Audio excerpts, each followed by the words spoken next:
Adani group के खिलाफ जब से हिंडनबर्ग रिसर्च की रिपोर्ट आई है तब से ही इस ग्रुप की कंपनियों में एलआईसी के निवेश और इस ग्रुप को दिए गए लोन पर लोगों की चिंताएं जग जाहिर है।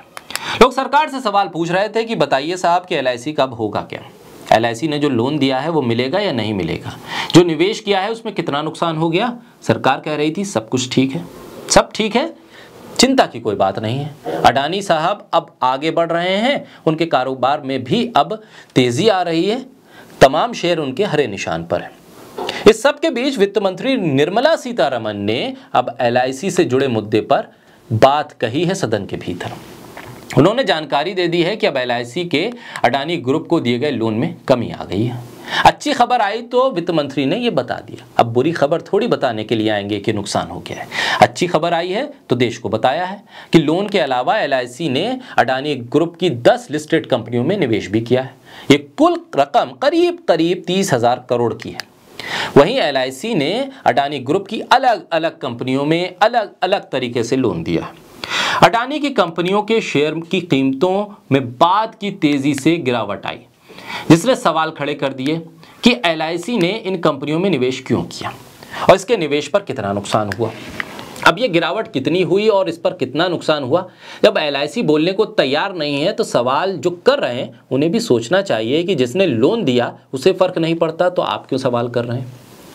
चलिए, इन सब के बीच अब सरकार ने जब खबर दी है कि एलआईसी को लेकर ये एक अच्छी खबर है कि लोन कुछ कम हो रहा है और नुकसान की भी थोड़ी थोड़ी भरपाई हो रही है, क्योंकि अडानी के शेयर अब लाल निशान से हरे निशान पर पहुंच रहे हैं।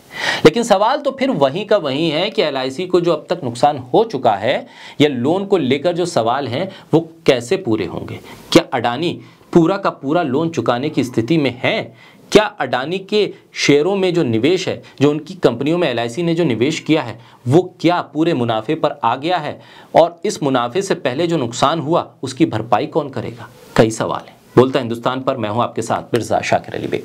अडानी ग्रुप में एलआईसी के कर्ज और निवेश पर हाल के दिनों में काफी चर्चा हुई है। इसकी वजह यह है कि अमेरिका की short listing firm Hindenburg research की 24 जनवरी को आई एक रिपोर्ट के बाद अडानी ग्रुप के शेयरों में 1 महीने से भी अधिक समय तक भारी गिरावट रही।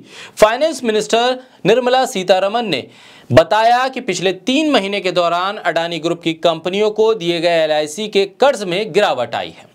ये जवाब उन्होंने लिखित तौर पर लोकसभा में दिया है। अडानी को लेकर सरकार से लगातार सवाल थे, पीएम मोदी से लेकर सेबी तक से सवाल किए जा रहे थे, लेकिन जवाब देने को कोई तैयार नहीं था। आखिर जवाब देते भी तो क्या देते, क्योंकि हर तरफ से खबर यही आ रही थी कि जिसने भी अडानी के कारोबार में निवेश किया है या अडानी को कर्ज दिया है उसको नुकसान हो रहा है। और इस फहरिस्त में एलआईसी का नाम भी शामिल था। न सिर्फ एलआईसी बल्कि सरकारी बैंकों की सूची भी इस लिस्ट में शामिल थी। ऐसे में अब जब बेहतर खबर सामने आई है, जब खबर ये बताने वाली आई है कि जो नुकसान हो रहा था उसमें कुछ कमी आ गई है, तब सरकार की तरफ से जवाब भी आ गया है। क्योंकि अडानी को लेकर नुकसान बताना सरकार हिम्मत नहीं जुटा पा रही थी और कह रही थी कि सब कुछ ठीक है। लेकिन इस सब के बीच अडानी ग्रुप की कंपनियों में एलआईसी का डेट एक्सपोजर 31 जनवरी 2022 को 6,347 करोड़ रुपए था, जो 5 मार्च को 6,183 करोड़ रुपए रह गया। वित्त मंत्री निर्मला सीतारमण, जो अडानी के मुद्दे पर हमेशा खामोश रहती हैं, वो बताने को तैयार नहीं होती हैं कि आखिर लोन कितना गया है और कितना वापस आ गया, आखिर किस किस सेक्टर में कहां-कहां सरकारी बैंकों ने या सरकारी संस्थानों ने अडानी को पैसा दिया है या निवेश किया है। वित्त मंत्री निर्मला सीतारमण, जो आमतौर पर अडानी के मुद्दे पर चुप रहती हैं, ये बताने को तैयार नहीं होती हैं कि किस किस सरकारी बैंक ने या किस किस सरकारी संस्था ने अडानी के कारोबार में कितना कितना निवेश किया है या कितना कितना कर्ज दिया है। वो जब बेहतर खबर आई है तो बता रही है कि Adani ports and special economic zone के पास सबसे ज्यादा 5,383 करोड़ रुपए का एक्सपोजर है। इसी तरह अडानी पावर मुद्रा के पास 266 करोड़ रुपए का एक्सपोजर है। Adani power Maharashtra limited phase 1 के पास भी लगभग 81 करोड़ रुपए का एक्सपोजर है। वहीं Adani power Maharashtra limited phase 3 के पास भी लगभग 254 करोड़ रुपए का एक्सपोजर है। इसके अलावा रायपुर एनर्जीज लिमिटेड के पास 154 करोड़ रुपए से कुछ ज्यादा का एक्सपोजर है और रायगढ़ एनर्जी जनरेशन लिमिटेड के पास 45 करोड़ रुपए का एक्सपोजर है। वित्त मंत्री निर्मला सीतारमण ने साथ ही कहा है कि 5 सरकारी जनरल इंश्योरेंस कंपनियों ने अडानी ग्रुप की किसी भी कंपनी को लोन नहीं दिया है। यानी कि उन तमाम सवालों का वो जवाब देती नजर आई जिन सवालों पर वो हमेशा चुप रहती थी। कुछ बताती नजर आई और सब कुछ बताने से इनकार करती हुई भी नजर आई।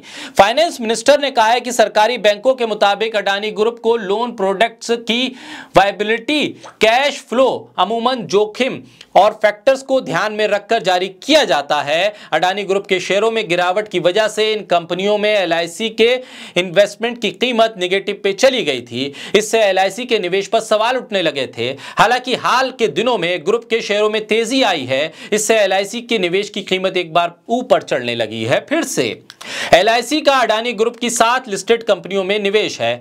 अडानी के शेयरों से नुकसान नहीं हुआ है तो फिर खुलकर क्यों नहीं बोलती है एलआईसी? आखिर छुपा क्या रही है एलआईसी? ये सवाल था और इस सवाल का जवाब किसी तरफ से भी नहीं आया।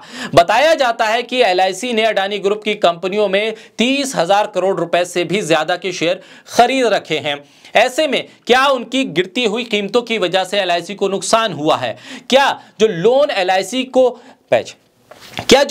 एलआईसी से अडानी ने ले रखा है उसे लौटाने की कोई समय सीमा तय हो पाई है? या फिर अडानी ने आश्वासन दिया है कि इतने टाइम बॉन्ड में वो इस लोन को वापस कर देंगे? क्योंकि लोन को लेकर सबसे बड़ा संदेह है और सबसे बड़ा सवाल है कि अडानी अब इस स्थिति में नहीं है कि वो जल्द से जल्द लोन चुका सके। ऐसे में कुछ अच्छी खबर जब आई है तो वित्त मंत्री का जवाब भी आ गया है। उम्मीद तो अच्छे की ही करनी चाहिए कि और कुछ अच्छी खबर आए तो वित्त मंत्री भी जवाब देने के लिए लोकसभा में या राज्यसभा में नजर आए।